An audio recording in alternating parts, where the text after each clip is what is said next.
Welcome back to the channel. Here we have the new Civic Type R. It's been subtly facelifted and revised for 2020 into 2021. I've driven the last version of the Civic Type R that looks virtually the same, and it was quite easily one of the most exciting hot hatches I'd driven in recent years. But it had a few small problems, a few slight issues that really made it not the kind of hot hatch that I would want to live with every day. I've had this for the last few days to try and find out whether or not the small improvements that they've made to this car have actually made it better.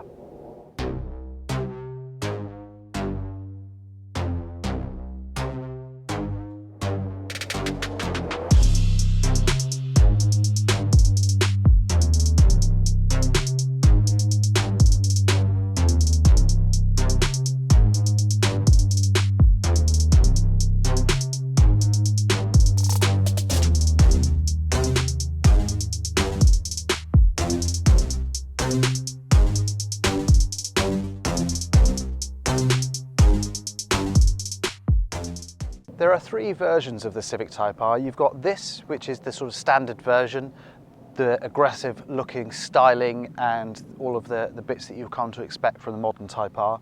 Then you've got the Sport line, which is fundamentally the same car, but it loses the rear wing and some of the more aggressive styling details that this car has. It's designed to be a little bit more subtle if you don't like the boy racer looks of the standard car.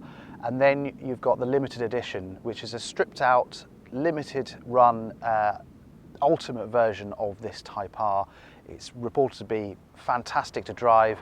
Unfortunately, there's only 20 of them available for the UK, and reportedly they're all sold out, which is a shame. But this version, if you want to go for this version, it starts from 32,800. But this particular version we've got here has got the GT pack on it, and that's an extra £2,000. The GT pack gives you wireless car charging and a few other sort of features that allow it to be more usable day to day. The main changes to the new Civic Type R is the new suspension tuning and geometry that's supposed to improve comfort when you've got it in the comfort mode, and it's supposed to be more compliant on a bumpy road, but more responsive when you're really getting on it. You've also got these new two-piece floating discs which improve heat dissipation and braking performance. You've also got a new engine intake system and some subtle revised styling tweaks, but only just a little bit, just so you know from a distance. If you're a Type R nerd, you'll be able to spot the difference, but to most other people they look exactly the same. The interior of the Type R has never really been its strong suit. The materials are a bit cheap, if I'm honest. A lot of the buttons feel a bit cheap, and the infotainment is an absolute, well, it's not a nightmare to use, but compared to a lot of the competition from, say, Volkswagen, Audi, etc., it's not great. But there's a lot to love about this interior as well. I love these seats. They hold you in just the right places, and the finish on them is really, really nice. You sit nice and low in the car. A lot of hot hatches, you have a habit of sort of sitting really high, but you sit low in this, so it feels sporty. You've got this lovely Alcantara suede trimmed steering wheel that feels great in the hand and is almost round, so it's really, really nice to use.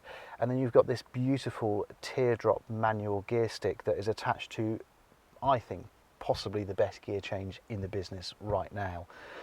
So yeah, overall it's not going to impress a Golf R owner or an Audi S3 owner or someone like that, but it is, you know, it's an okay place to be, and the things that are frustrating about it are more than made up for by the things that are absolutely fantastic.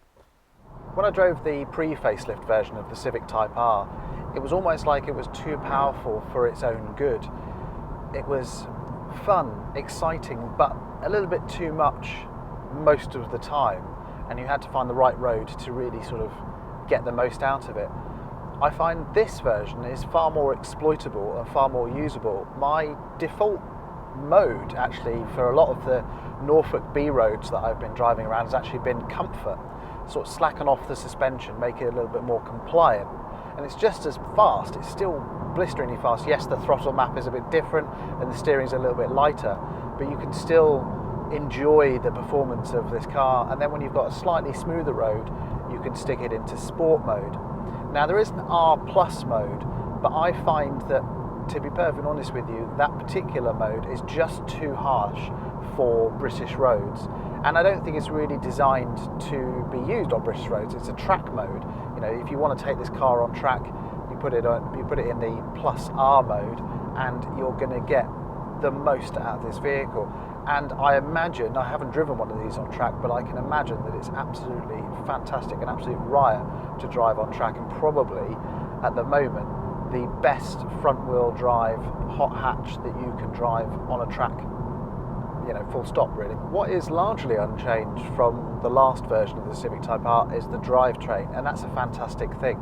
You've still got the same 316 brake horsepower turbocharged engine that manages to combine that turbo grunt, that turbo thrust, with revs. You know, it wants to be revved. You can rev it out. You know, you can really sort of grab it by the scruff of the neck and really sort of exploit the performance that it's got. And it's just there's just something about this particular engine that I really, really enjoy using. I enjoy driving it. And then it's coupled to this absolutely amazing manual gearbox. It really is such a beautiful thing to operate. You know, and you find yourself down changing when realistically you could probably stay in a higher gear, but you just enjoy the action of throwing the gear stick through the cogs and really sort of exploiting the performance. And then you've got the rev matching facility, which you can switch off if you'd rather do it yourself, but for most driving, if you just want to go out for a quick blast, actually having the car do it for you doesn't detract from the fun. It actually makes it that bit more enjoyable. It's a bit like when you're using a flappy paddle gearbox and you're cycling through the gears and you want that little bit of those revs to give you a little bit of oral enjoyment. You get the same, but with the joy of using a manual gearbox. It's a real shame that you can't configure the driving mode to have more of a personalised setup. You know, if I could take the comfort suspension but have the sport steering and throttle map, that would be like my perfect combination, because like I say, for most roads that are worth driving on, especially in the UK and especially around where I live, they're just a bit too bumpy for you to get, you know, be able to sort of push on, and the car can feel a little bit crashy. Like I said, it's way better than the last version. It's a lot more compliant, and whatever they've done with the suspension, it's clearly worked. And I applaud them for what they've done to this car, because I walked away from the last version thinking it's fantastic to drive, it's really fun, but I really wouldn't want to have one every day. Whereas this, I could actually see myself living with it. You know, it's not the hardcore mentalist. Well, it is kind of hardcore, but it's not hardcore and mental sort of all of the time. And actually, when you put it into comfort mode and you just bootle around town, or just, you know, go into the shops or on a dual carriageway or whatever, it's surprisingly compliant. They've done wonders with this suspension to make it a lot more, you know, a lot smoother when you're just travelling down an average road, when you're not trying to hustle the car and you're just trying to get from point A to point B, which makes it far more enjoyable a prospect to have all of the time. You know, the cars like this have to be sort of all things to all men and women. You know, you have to it has to be a balance between enjoyment, performance, and compliancy as well. It's not like a supercar or a sports car where you can get away with it being a little bit more hardcore all of the time. This has to do all of those things, you know, and it does that very well.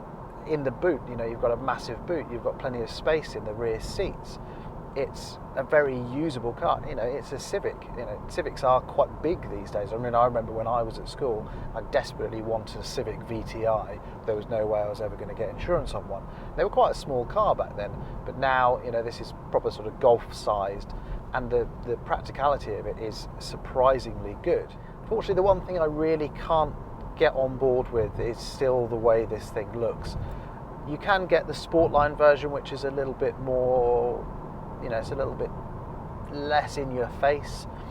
You know, it hasn't got all of the extra little spoilers and bits and pieces, but it's still not a pretty car. And I think if I was going to get one, that would be the one that I would go for, because you know, you to get this drivetrain, to get this in the gearbox and the engine, the combination, the chassis, and all of the bits that Honda are sort of thrown together to make this fantastic, fantastic driving experience. But I couldn't drive around in something that looks like this every day. It's just not, for me, it's not my cup of tea. But for some, the wild looks are really what they really like about this Civic Type R. So they've kind of cornered the market there, because other than, say, like the Mercedes A35 with all of the extra wings and bits on it, there isn't really much else out there in the hot hatch realm that's sort of really quite, in your face. Maybe Megane Renault Sport, but even so, that's still not quite as crazy as this. So, it depends on what you're after. But for me personally, the styling is just a bit too much. So in summary, the Civic Type R is fantastic to drive. It has a wonderful drivetrain and one of the best manual gearboxes in the business as far as I'm concerned. But my only issue with it is that it's just the way that it looks. I can't get over this styling. It's not my cup of tea. It might have been my cup of tea when I was a teenager, but now I'm getting closer and closer to 40. I'm struggling with the way that this thing looks. It's not necessarily an ugly car, it's just a bit controversial. And all the people that I've shown it to, they sort of thought the same. They just don't like the way that it looks, which is a real shame. The Sportline version is a lot more subtle, but it still suffers from some of these sort of awkward dimensions of the Civic. But once you're behind the wheel and you start driving, all of those things sort of fall away and you forget about what it looks like. And it drives it's that really nice sort of combination of ease of use and easy to drive when it's in comfort mode. But when you stick it into sport mode, it will just make you grin from ear to ear. And I think the first day that it was delivered, it made me giggle like a child. So, it's a really fantastic car if you can get on board with the way that this thing looks. I hope you enjoyed the video. If you did, remember to hit that like button and subscribe. We've got loads more videos coming soon, lots planned hopefully throughout this year now that things are starting to return to normal. And let me know what you think about this car in the comments. Leave me a little comment. Tell me, do you like the way that it looks? Do you think it's a good looking car, or would you rather have something else from another manufacturer? Anyway, thanks for watching. See you next time. Bye bye.